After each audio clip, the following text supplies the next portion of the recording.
Actually जब मैं time table बना रहा था ना, तो मेरे दिमाग में एक ही सवाल था कि मैं गृह विज्ञान कैसे पढ़ाऊंगा। पढ़ाना तो था, अब मैं खुद तो पढ़ा नहीं हूं, मैं कैसे पढ़ाऊंगा।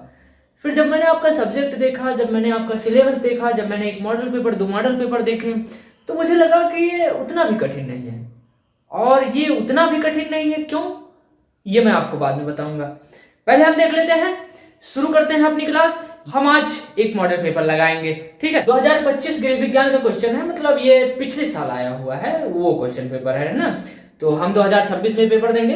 हम देखेंगे कि इस क्वेश्चन पेपर में कैसे फ्रेम बनाया गया है, इस क्वेश्चन पेपर को कैसे रखा जाता है, क्वेश्चंस को कैसे रखा जाता है क्वेश्चन पेपर में, कैसे कैसे किस किस प्रकार के क्वेश्चंस आते हैं, लघु उत्तरीय, दीर्घ उत्तरीय, विस्तृत उत्तरीय और फिर बहुविकल्पीय। ठीक है, एक एक करके देखते हैं। सबसे पहले हमने बहुविकल्पीय के कुछ क्वेश्चन लिखे हैं जो हमारे बोर्ड में आ गए हैं। सबसे पहला क्वेश्चन है, कौन सा विटामिन जल में घुलनशील है। ये विटामिन के बारे में पूछ रहा है, मतलब ये आपका एक तरह से कह सकते हैं मेडिकल साइंस के बारे में है क्वेश्चन। आप होम साइंस पढ़ रहे हैं, अब मैं मानता हूं, ठीक है। मैं बताऊंगा कि कौन कौन से क्वेश्चन किस किस सब्जेक्ट से आ रहे हैं और फिर मैं बताऊंगा कि ये इतने आसान क्यों थे। ये पूछ रहा है कौन सा विटामिन जल में घुलनशील है, तो इसका जवाब हमने लिखा है विटामिन बी।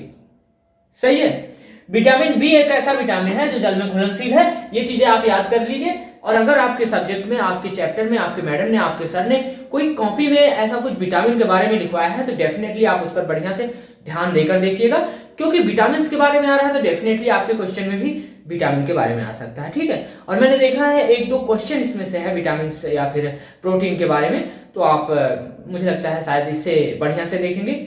अच्छा, दूसरा क्वेश्चन हमारा कह रहा है 1 लीटर दूध का मूल्य 65 रुपए, तो 2.5 लीटर का मूल्य क्या होगा। 2.5 का मतलब होता है 2.5।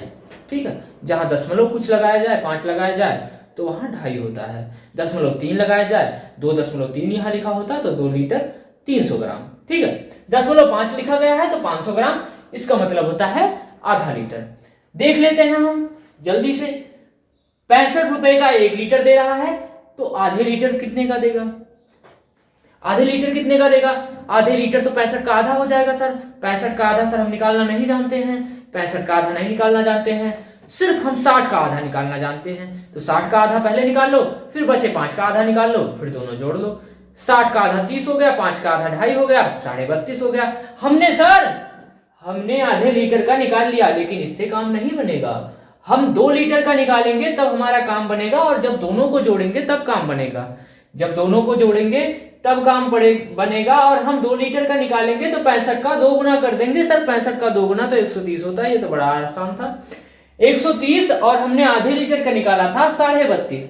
130 और 32.5 होता है 162.5। इसको एक तरीके से और लगा सकते हैं जो शायद थोड़ा सा कठिन होगा पर बहुत जल्दी हो जाएगा। कैसे, 1 लीटर का 65 हो गया, 2.5 लीटर का कितना। अच्छा, ऐसे मान लो कि 1 लीटर का 65 हो गया, 2 लीटर का कितना। 2 से 65 में गुणा कर दो सर। 2.5 लीटर का कितना, 2.5 से 65 में गुणा कर दो सर। 2.5 से 65 में अगर आप गुणा कर लेंगे तो आपका आसानी से आ जाएगा, और मुझे लगता है कि आप कर लेंगे। सबसे पहले आप 65 लिख लीजिए, जिससे दशमलव का गुणा करना है, दशमलव वाली संख्या से गुणा करना है। जो दशमलव वाली संख्या हो उसे लिख लीजिए 2.5। अब आप दशमलव भूल जाइए, आपने दशमलव नहीं लगाया है, ये बात आप ध्यान दीजिए। हम इसका गुणा सीधे सीधे कर लेते हैं बिना दशमलव के झंझट के। 5 5 25 का हो गया, 5 2 हासिल आए हैं, 5 30 और 2 32 हो गए। अब इसका गुणा इससे करेंगे तो 130 आएगा। ठीक है, 2 पंचे 10 के 0, 3 6 दूनी 12 1 13। अब यहां आ गया 5, यहां आ गया 2, यहां आ गया 6, यहां आ गया 1 सर। लेकिन ये तो 1625 आ रहा है, हमारा तो 162.5 आ रहा है। बेटा अभी आपने दशमलव लगाया नहीं है, यहाँ एक अंक संख्या के बाद दशमलव है, आंसर में भी आप एक संख्या के बाद दशमलव लगा दीजिएगा। यहाँ 2 संख्या के बाद होता तो आप 2 संख्या के बाद लगा दीजिएगा। इस तरह से आपका आंसर ये आ जाएगा। मुझे लगता है अगर आप ये गुणा करना सही से सीख लेंगे तो आपका ये आसान तरीका है। इससे भी बहुत आसान तरीका ये भी है, अगर 1 लीटर का 65 है तो 2 लीटर का 130 हो जाएगा। 130 में आधे लीटर का पैसा और जोड़ दीजिए, हो जाएगा, आपका आंसर आ जाएगा। ये छोटे छोटे मैथ के जो क्वेश्चन है वो आपके होम साइंस में आए हैं, और इसीलिए मैं कहता हूँ ये बहुत सरल था। जैसे कि मैंने पहले बताया, इसमें बायोलॉजी के थे, मेडिकल के क्वेश्चन ये था, ये आपका मैथ का क्वेश्चन आएगा, और धीरे धीरे करके जैसे आगे बढ़ते जाएंगे बहुत सारे सब्जेक्ट इसमें मिक्स हैं। आप बस देखते जाओ। अगला क्वेश्चन हमारा कह रहा है कि अतिसार रोग में रोगी के शरीर में इसकी कमी हो जाती है। इसकी मतलब किसकी? ये पूछना चाह रहा है कि अतिसार एक रोग है, उसमें शरीर में किसी भी रोगी के शरीर में कौन सी कमी हो जाती है, किस चीज की कमी हो जाती है। हमें अतिसार का मतलब पता है, हमारी मैडम ने तो बताया है। अतिसार का मतलब होता है डायरिया। अतिसार वो होता है जो पेचिश से थोड़ा सा सिमिलर होता है, मतलब थोड़ा सा समान होता है। अब सर पेचिश और अतिसार का मतलब हमने पढ़ा तो था पर हमें याद नहीं आ रहा है। पेचिश वो होता है जब हमें दस्त होता है और उस दस्त के साथ हमारे पेट में दर्द या कह सकते हैं मरोड़ या आंव निकलता हुआ हम देखते हैं, तो उसे ही पेचिश कहते हैं। अब अतिसार क्या है सर? अतिसार एक नॉर्मल दस्त है जिसमें सिर्फ शरीर से पानी निकलता है और कोई बहुत ज्यादा दर्द या फिर ऐसी कुछ चीजें और नहीं निकलती। तो अतिसार का मतलब है नॉर्मल दस्त। पेचिश में थोड़े से खून या आव निकल सकते हैं। अतिसार यहाँ है। अतिसार में हमने बताया कि रोगी के शरीर से ज्यादा पानी निकलते हैं तो शरीर में जल की कमी हो जाती है। ये क्वेश्चन जो अतिसार और पेचिश वाला है ये आपके बड़े में आ सकता है। तो अगर आप अतिसार और पेचिश का मतलब सीख लेंगे, अगर आपको पता चल जाएगा तो आप बढ़िया से लिख पाएंगे। बड़े में अगर आ जाएगा तो आप बड़े में लिख सकते हैं। अगर बहुविकल्पीय में आएगा, चाहे अतिसार के बारे में हो या पेचिश के बारे में हो, आप दोनों के बारे में लिख सकते हैं। ठीक है, हो सकता है ये 3-4 नंबर में आ जाए अतिलघु उत्तरीय में कि दोनों में एक डिफिनेशन का अंतर बता दो, बस परिभाषा लिख के अंतर बता दो। या बड़े में आ जाए कि इसको 30, 40 या 50, 60 या 100 शब्दों में लिख के बताओ कि क्या अंतर है। तो ये चीजें हैं, अगर आप इसे पढ़ लेंगे अतिसार और पेचिश तो आप जान जाएंगे।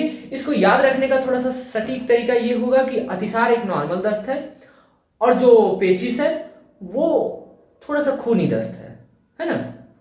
पेचिश खूनी दस्त है, अतिसार नॉर्मल दस्त है।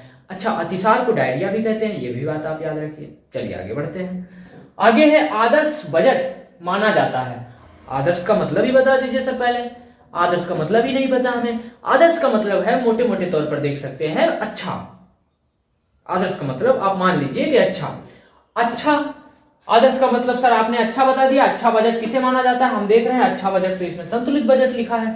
अब सर संतुलित बजट का मतलब नहीं पता है। संतुलित का मतलब आप बता दीजिए। संतुलित का मतलब होता है अगर मैंने 100 रुपए किन्हीं 4 कामों के लिए बटोरे हैं या फिर खर्च करना है हमें 100 रुपए 4 कामों के लिए, तो हमें यह देखना होगा कि उन चारों कामों में किसी भी काम के साथ नाइंसाफी नहीं होनी चाहिए।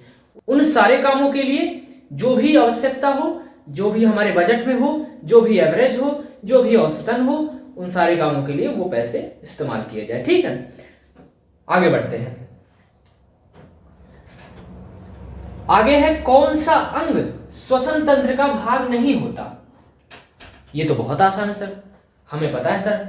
श्वसन तंत्र में नाक होती है, फेफड़े होते हैं सर, और ये यकृत जो दिया गया है वो नहीं है। अच्छा, एक चीज और बता देना चाहता हूं मैं, आपका ऐसे क्वेश्चन आएगा, आपको ऐसे आंसर नहीं लिखना है। आपको ऐसे 4 ऑप्शन मिलेंगे, 4 विकल्प मिलेंगे, उन चारों में से छांटना है। और एक बात बता देना चाहता हूं, आपका जो आधे से ज्यादा पेपर है या कह सकते हैं आधा पेपर है वो विकल्पीय है।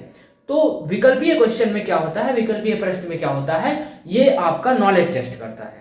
आप अगर एक बार भी कभी किताब खोल के पढ़े रहेंगे तो आप विकल्प देखते हुए तुरंत समझ जाएंगे कि हाँ ये विकल्प सही है।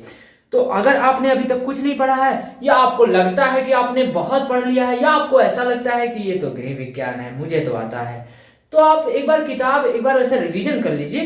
कई सारे क्वेश्चन हैं जो शायद आपको ना आए, जैसे आपको कौन सा विटामिन जल में घुलनशील है ये भी नहीं आ सकता, हो सकता, या फिर आदर्श बजट माना जाता है, हो सकता है ये भी ना आए।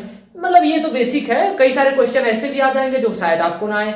इसलिए मेरी मानो एक बार बुक बढ़िया से पढ़ लो। हो सकता है इसमें कुछ टाइम लगे, हो सकता है 4-5 घंटे लग जाए, हो सकता है उससे भी ज्यादा लग जाए, लेकिन 4-5 घंटे आपकी जिंदगी बना देगा कम से कम इस होम साइंस के लिए। ठीक है, और बहुत सारे बड़े बड़े क्वेश्चन जो आपको याद नहीं करने हैं, बस एक बार देख लेना है, वो भी आपको उसी समय देख लेंगे आप। ठीक है, आगे बढ़ते हैं। आगे क्वेश्चन हमारा है 7, विटामिन B1 को कहते हैं थायमिन। विटामिन B1 को थायमिन कहते हैं, लेकिन एक चीज आपको यहां ध्यान देनी होगी, यहां पर B1 लिखा है, आपको 1 ध्यान देना होगा। ऐसे कुछ भी लिखा हो सकता है, तो आप थायमिन पर ही टिक मत लगाइएगा। आप पहले क्वेश्चन को देखिएगा, B1 लिखा है, या फिर कोई भी विटामिन हो उसमें 1, 2, 3, 4, 5, 6 कुछ भी लिखा हो सकता है, तो आप उम्मीद करता हूं मैं कि आप सही से लगाएंगे, ठीक है, सही से क्वेश्चन पढ़ेंगे और उसके बाद ही लगाएंगे। अगर आप विटामिन बी देख लिए तो आपने सोचा कि ये तो हम पढ़े हैं विटामिन बी ही नहीं लिखा है, यहाँ विटामिन B1 लिखा है, जिसका मतलब थायमीन होता है, ठीक है। आगे बढ़ते हैं। शरीर का तापमान मापने का यंत्र, ये तो बहुत सरल है सर। शरीर का तापमान थर्मामीटर से मापते हैं, जब भी हमें बुखार होता है हम थर्मामीटर से ही मापते हैं, या डॉक्टर मापते हैं, वही होता है थर्मामीटर। अगला देखते हैं, 1 ग्राम प्रोटीन देता है। मैंने कहा था आपसे प्रोटीन के बारे में देख लीजिए, मैंने कहा था आपसे विटामिन के बारे में देख लीजिएगा। इन सारे चैप्टर से या इस चैप्टर से बहुत सारे क्वेश्चन आते हैं, जिसमें चाहे भले वो लघुत्तरीय हो, अति लघुत्तरीय हो, बहुविकल्पीय हो, जैसे कि आया है। तो मैं उम्मीद करता हूं कि आप ये सारी चीजें देख लेंगे। आगे बढ़ता हूं। अच्छा, 4 कैलोरी में कैलोरी का मतलब होता है ऊर्जा नापने का एक पैमाना होता है, एक मात्रक होता है, ठीक है। जैसे मान लो ये पटरी है, ये पटरी कैसे नापी जाएगी? हम इसे 1 लीटर तो नहीं कह देंगे, है ना, हम इसे कहेंगे कि ये 30 सेंटीमीटर की पटरी है। ऐसे ही ऊर्जा को हम नापते हैं, जो हमारी एनर्जी है उसे हम कैलोरी में नापते हैं, ठीक है। अब अगला क्वेश्चन है, लौह तत्व की कमी से होता है। अब ये फिर आपका बायोलॉजी से आ गया, आपके होम साइंस से आ गया, ठीक है। इस तरह के मैंने बताया बहुत सारे क्वेश्चन, जैसे आपका ये 1 ग्राम प्रोटीन, ये आपका बायोलॉजी से आ गया, शरीर का तापमान ये आपका बायोलॉजी से आ गया, विटामिन बी आपका बायोलॉजी से आ गया, मेडिकल से आया है। लौह तत्व की कमी से होता है, लौह तत्व की कमी से एनीमिया होता है। आप रोगों के बारे में जान लीजिए, कौन से तत्व या कौन से विटामिन की कमी से कौन सा रोग होता है, इस बारे में जान लीजिए। और अगर आपको लगता है कि आप होम साइंस में बहुत तेज है तो माफ कीजिएगा, अभी आपको बहुत पढ़ना है। ये सारी चीजें मैं उम्मीद करता हूं कि आपको नहीं पता होंगी, या कम से कम ये सारी चीजें पता होंगी। बहुत सारे ऐसे क्वेश्चंस हैं जो आपकी किताब में हैं और जो आपके क्वेश्चन में भी आएगा, क्वेश्चन पेपर में भी आएगा, वो आपको नहीं पता है।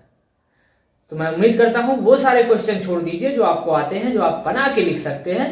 उन क्वेश्चन पर ध्यान दीजिए जो आपको नहीं आते, जो 1 नंबर 2 नंबर के क्वेश्चन होंगे, और वो आपके मार्क्स बढ़ा सकते हैं, ठीक है।